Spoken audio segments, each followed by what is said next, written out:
लिए थोड़ा बहुत कई बार कुछ लुभावनी बातें भी करनी पड़ती है।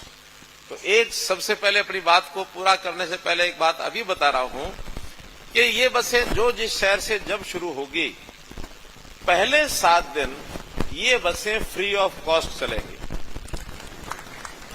कोई किराया नहीं लिया जाएगा, ताकि 7 दिन तक एक बार अभ्यास उनको सबको हो कि अपनी कार छोड़ दें, अपना स्कूटर छोड़ दें, इन बसों में चलें। अगर सुविधाजनक तरीके से बसें चलती हैं तो अभ्यास बना लें, और अगर कहीं कोई सुझाव उसमें आता है तो विभाग को सुझाव भी दें, ताकि उस सुझाव के हिसाब से विभाग अपने आप को तैयार कर ले। एक बात और मुझे विभाग के लोगों को कहना है, वो पहले हमारी बात नहीं हुई, आज खुले मंच से मैं कह रहा हूं कि आखिर ये इसका नाम है सिटी बस सर्विस। तो सिटी बस सर्विस में हमने अभी तो डिपार्टमेंट ने बैठ के, अधिकारियों ने बैठ के कुछ रूट तय कर लिए हैं, लेकिन उन रूट्स की आवश्यकता कहां है, कितनी है, तो ये शहर के लोगों को ही पता होता है, विभाग के लोगों को उतना ज्यादा पता नहीं होता है। और ये मेरा अनुभव गुरुग्राम का है कि जब उन्होंने अपने ढंग से बसें चला दी तो बसें बहुत घाटे में चलने लगी, और हमने कहा कि जिन सवारियों से पूछो जिनको बसों को चल लेके जाना है, जहां रूट बनाने हैं, जैसे ही वो रूट उनके द्वारा पूछे गए तो 1 महीने के अंदर अंदर जो रेवेन्यू पहले आ रहा था उससे 3 गुना रेवेन्यू बढ़ गया, घाटा कम हो गया। आज भी घाटे में है, लेकिन सवारी बताएगी कि मुझे कहां से कहां तक बस चाहिए। इसलिए चाहे कोई एक एप्लीकेशन बनाए, पोर्टल बनाए डिपार्टमेंट की ओर से, और शहर से पूछें कि बस कहां से कहां चाहिए। लोगों की डिमांड जब आएगी, रूट्स कुछ परिवर्तन करेंगे, या जो नई बसें आएंगी उन नई बसेज में उनके साथ जोड़ करके और उन इलाकों में भी सर्विस दी जा सकती है। सिवा के लोगों को बहुत बहुत बधाई कि इस जमीन के ऊपर ये जो बस अड्डा है जो हम देख रहे हैं, इसका शिलान्यास भी मैंने किया था, और पिछले 18 जुलाई 2023 को इसका उद्घाटन भी किया था। और आज मुझे ही अवसर मिला है कि यहां से बसें चलाने के लिए भी मैं आपके बीच में आया हूं। मुझे भी इस बात की खुशी है। केवल ये बस अड्डा नहीं, हरियाणा में जब से हम आए हैं, हमने कुल मिलाकर 34 शहरों में नए बस अड्डे बनाए हैं। मुझे याद है जब परिवहन मंत्री हमारे कृष्ण पवार जी थे तो पहला बस अड्डे का उद्घाटन हुआ झज्जर का, और झज्जर बस अड्डे का उद्घाटन करने के लिए कृष्ण पवार जी गए। कहेंगे आज की एक विशेष बात, मैंने कहा क्या? कहेंगे बस अड्डे का एस्टीमेट तो बना था 43 करोड़ रुपए का, और बस अड्डा तैयार होकर के और शायद 34 करोड़ में बस अड्डा हो गया। 9 करोड़ रुपए एस्टीमेट से भी कम में वो बस अड्डा बना था। इसमें से एक और बात ध्यान करा रहा हूं आपको कि जो पिछली सरकारों के समय एस्टीमेट बनाने में, बिल्डिंग बनाने में, पेमेंट करने में, ये जो करप्शन का एक विषय चलता था, हमने पहले दिन से उसको रोकना शुरू किया। 3 C's इसको एलिमिनेट कर देंगे, चाहे वो करप्शन हो, क्राइम हो, कास्ट बेस्ड पॉलिटिक्स हो। और वैसे तो इन 3 C की जननी भी एक चौथी C है, उसको भी समाप्त करना है हमको, और वो है, हालांकि सरकारी कार्यक्रम में मुझे इस प्रकार की बात नहीं बोलनी चाहिए, लेकिन संकेत मैं कर रहा हूं कि चौथी C भी हम समाप्त करेंगे। मित्रों, हमने इन 9 सालों में जो कुछ किया है उसके बारे में आप सब जानते हैं।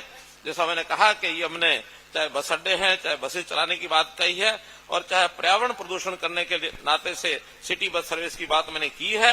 हम हरियाणा के अंदर किस प्रकार से यात्रा सुगम हो, कैसे हमारा इंफ्रास्ट्रक्चर ये बढ़े, इसके लिए भी लगातार हम काम कर रहे हैं कि इसके अंदर पर्यावरण को ठीक करने के लिए चाहे वो डीजल पेट्रोल की खपत तो कम होगी ही, साथ में इन बसों को एसी बनाया गया है। एयर कंडीशन बसों से भी लोगों को सुविधा होगी बैठने में, चलने में, गर्मी के अंदर भी उसका पूरा लाभ अपना उठा सकेंगे। और इसमें हमने रोजगार के नाते से HKRN से युवकों को लिया है। ड्राइवर कंडक्टर की भर्ती लगातार हम रोड में कर रहे हैं।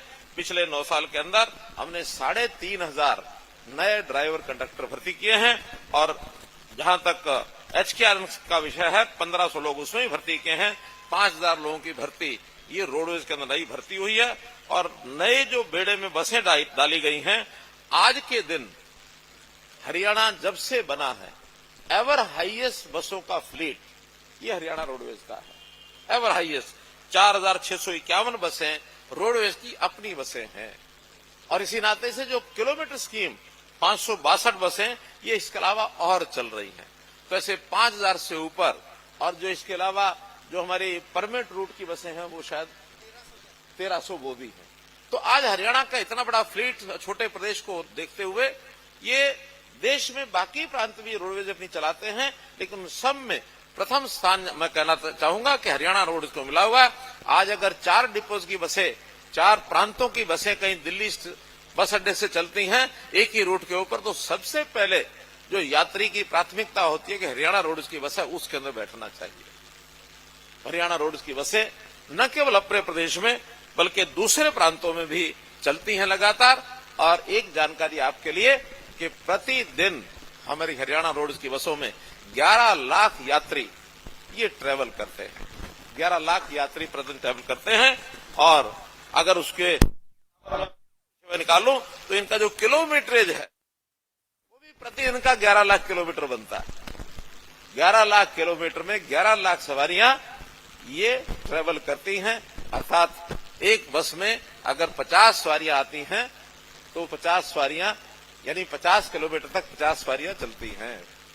तो इसके अंदर सवारियों को सुविधा है। इस नाते से बहुत श्रेणियों को हमने मुफ्त में भी यानी यात्रा करने का एक मौका दिया हुआ है। आज के ये 7 दिन का तो एक टेम्परेरी फेज इसलिए है कि लोगों को जैसे चाय पीने की आदत पहले लगाई गई थी, मुफ्त चाय पिलाते थे, बाद में चाय का 20 रुपए कप हो गया क्या?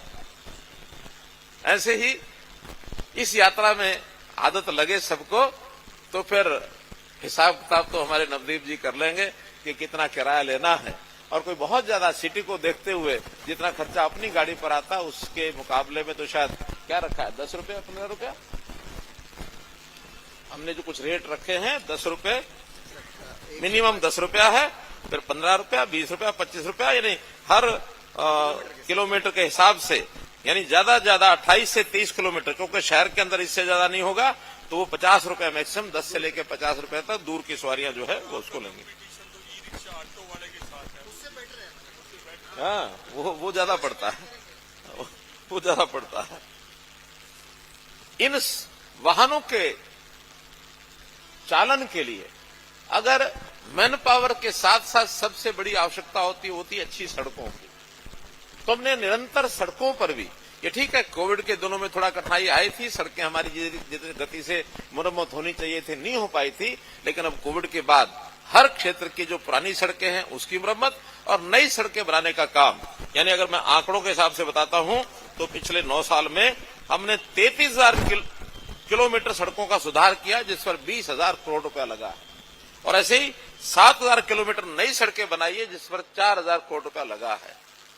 अब आगे से हमने तय किया है कि नई सड़कों की आवश्यकता बहुत अधिक हरियाणा में उतनी नहीं रही, जितनी पुरानी सड़कें हैं उनको मेंटेन रखना ये बहुत जरूरी है। तो हमारे बजट का पहला काम होगा जो सड़कें हैं उनको विस्तारीकरण करना, उनको चौड़ाकरण करना, उनको मजबूतीकरण करना, उसकी मुरम्मत करना, ये बहुत आवश्यक है। और आप देख रहे हैं के न्यूज, खबरों का सार।